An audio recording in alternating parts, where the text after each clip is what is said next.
Oi para manusia, kebanyakan dari kita kan taunya film yang bagus itu pasti dibikin pakai alat yang gile-gile semua kan. Terutamanya itu di bagian kamera. Pastinya pakai kamera yang harus bagus banget kan. Nah tapi beda di film ini cuy. Di film yang berjudul Unseen ini, proses merekam ke videonya hanya menggunakan kamera dari iPhone. Mana iPhone-nya iPhone seri 7 lagi. Namun kualitasnya nggak kalah sama film-film biasanya cuy. Nah, untuk cerita film ini, singkatnya film ini menceritakan seorang wanita bernama Sawyer yang tidak sengaja terjebak di sebuah rumah sakit jiwa. Dan ditambah lagi, di dalam rumah sakit itu juga terdapat seorang yang mengincar dirinya. Dan oke, tanpa banyak bacot lagi, inilah film Unseen.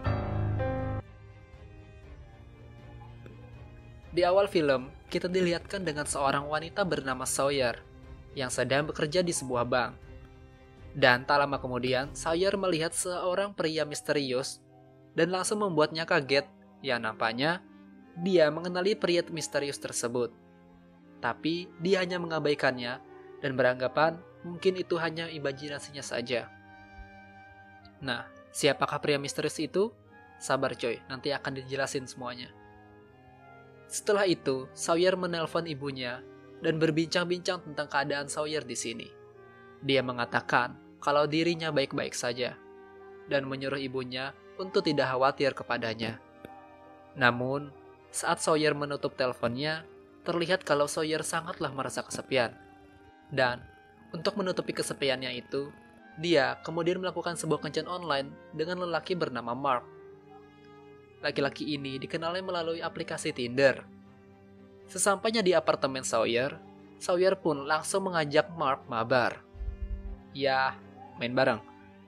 Akan tetapi, saat di tengah permainan, Sawyer tiba-tiba mengalami seperti panic attack yang membuatnya langsung pergi ke kamar mandi. Mark yang menyadari kalau gak bakal jadi mabar, lantas hanya diam dan kemudian ia pergi.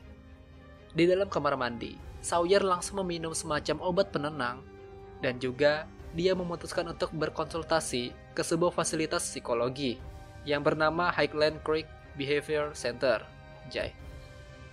Guna untuk membantu dirinya dari seseorang yang mengejarnya selama ini.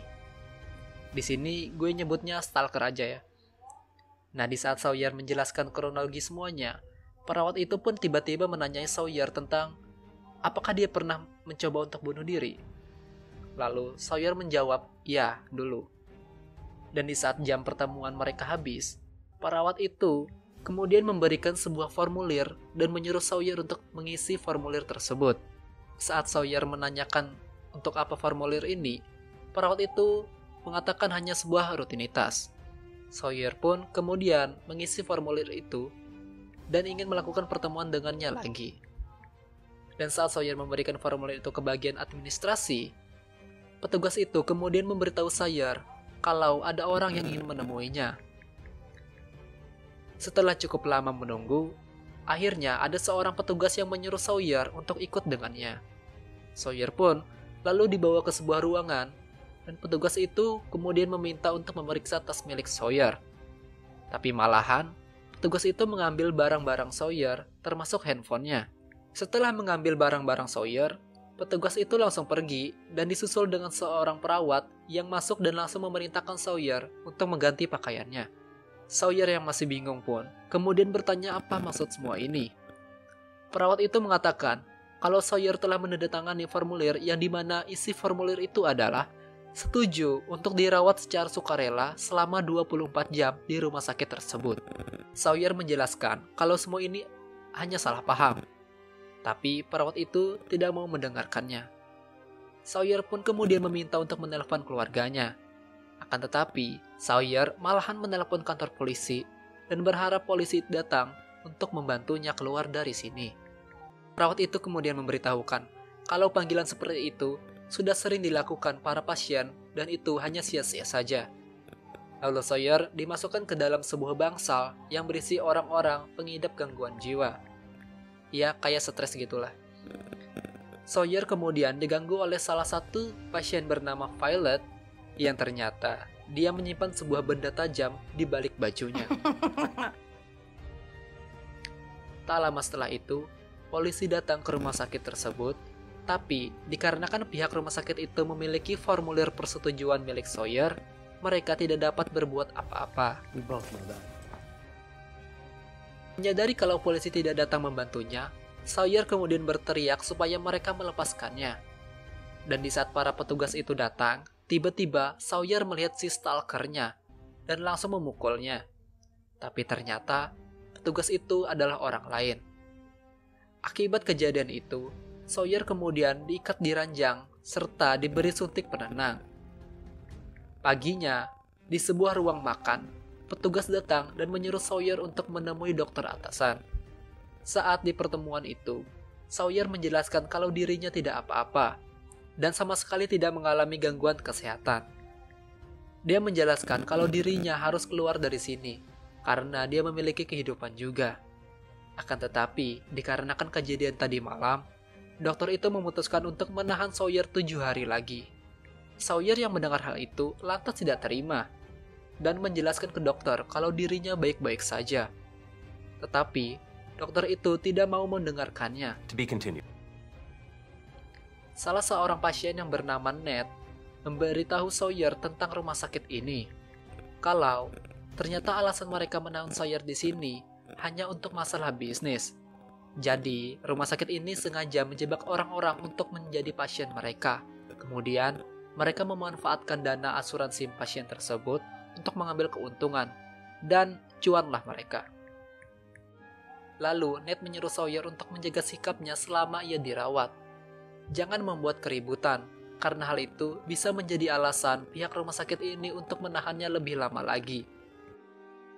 Dan saat pembagian obat, Sawyer terkejut karena ia melihat si stalkernya yang sedang menyamar menjadi salah seorang petugas di situ. Terungkap kalau nama stalkernya itu adalah David Shrine. Tapi dia menyamar dan mengambil identitas salah seorang petugas di situ yang bernama George Shaw. Sawyer pun tidak bisa mengendalikan emosinya, dan para petugas itu kembali mengikatnya di ranjang.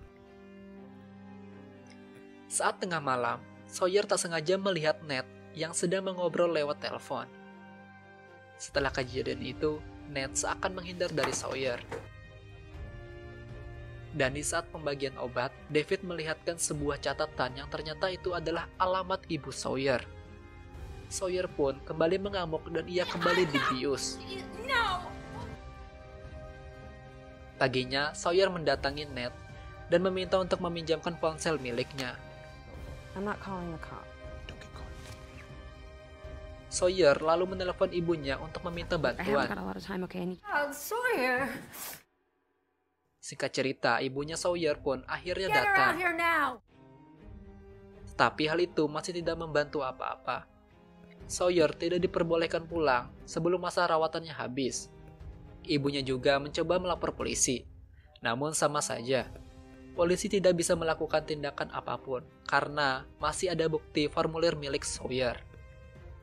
Di saat pembagian obat, terlihat David memasukkan obat tambahan ke dalam wadah milik Sawyer, yang menyebabkan Sawyer merasa pusing dan kehilangan kendali. Malamnya, di apartemen ibunya Sawyer, tiba-tiba datang David yang menyamar dan mengaku sebagai mekanik AC. Kembali ke bangsal, Ned mencoba menghibur Sawyer dan berbagi cerita. Nah, disinilah kita bakal mengetahui asal-usul si David ini, coy. Sawyer mengisahkan kalau dulunya ia adalah seorang petugas di sebuah panti jompo. Dan disitulah ia bertemu dengan David. Dan David terlihat memiliki rasa ke Sawyer. Sawyer selalu di spam chat, yang tentu sangat mengganggu dirinya. Dan parahnya lagi, saat Sawyer yang selesai mandi, David masuk ke rumahnya dan memberinya sebuah gaun. Karena merasa sangat terganggu, Sawyer kemudian pindah kota demi menghindari si David.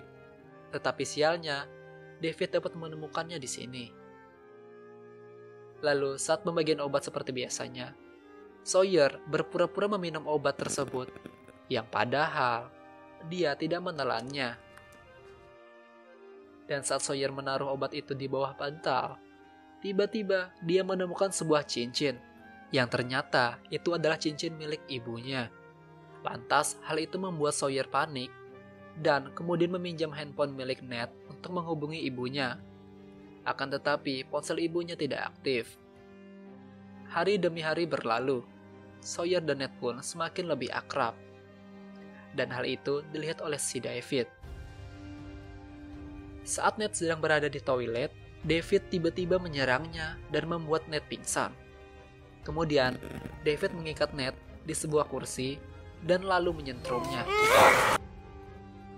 Sawyer kemudian mendapatkan sebuah pesan yang isinya adalah foto Ned yang sedang diikat. Lantas, Sawyer mencoba memberitahukan hal itu ke para petugas, tapi sayangnya ia malah dibius dan dipindahkan ke ruangan isolasi. David kemudian menyuntikkan sebuah cairan ke tubuh Ned, dan merekayasa seolah-olah Ned mati akibat overdosis. Di ruang isolasi, David datang dan mengungkapkan semua perasaannya kepada Sawyer.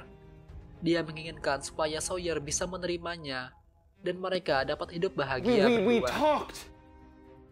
Karena Sawyer yang telah muak akan semua ini, ia kemudian menghina-hina David dengan bahasa toksiknya. Dan hal itu membuat David semakin terpojok.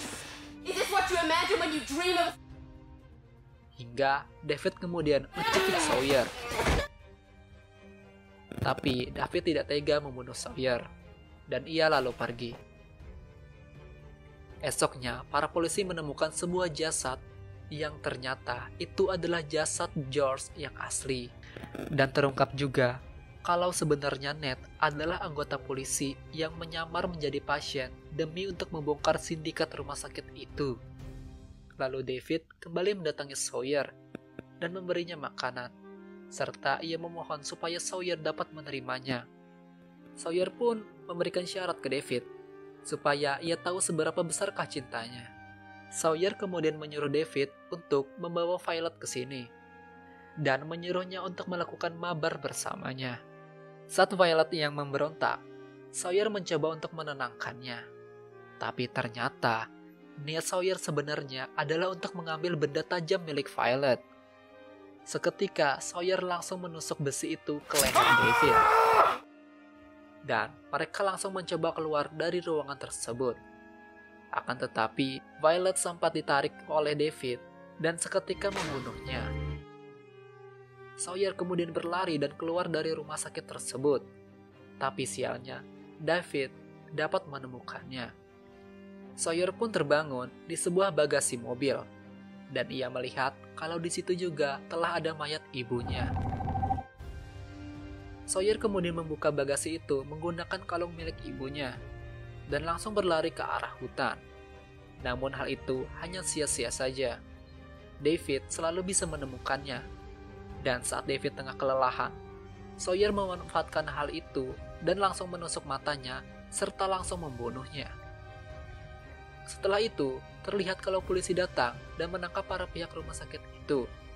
Diambil dari bukti catatan penyelidikan Ned selama ini yang berada di rumah sakit tersebut.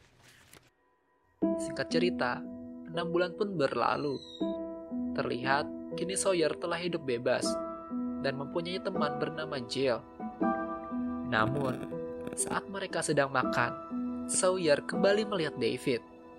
Sawyer pun kemudian mengambil sebuah pisau dan mendatanginya. Saat Sawyer ingin menusuknya, ternyata orang itu bukanlah David. Sawyer pun kemudian berlari keluar dan film pun berakhir. Nah, nampaknya meskipun David telah mati, namun trauma yang ditimbulkannya telah merusak mental Sawyer. Dan kemungkinan besar, setelah kejadian ini, dia tidak akan pernah merasa aman dalam hidupnya. Oke, mungkin itu aja mengenai alur cerita film Unseen. Kalau kalian ada film yang mau di-request, bisa komen di bawah. Dan ya udah sih.